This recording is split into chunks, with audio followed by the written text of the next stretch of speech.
Hello, me Disha. I rot something. Marathi माध्यम, मराठी शाळा, आता हा विषय खूपच चर्चेचा झाला आहे ना.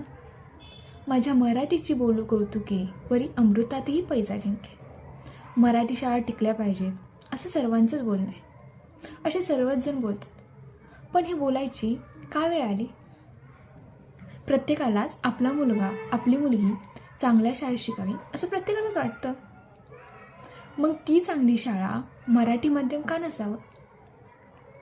मग प्रश्न येतो, चुकतोय तो पालक की आपल्या मराठी शाळांचं कुठं कमी पडतंय? मराठी शाळा तेवढ्या कॅपेबल नाहीत का की परदेशातीलच काय शहरातील मोठमोठ्या शाळांबरोबर त्या स्पर्धेत टिकून राहतील?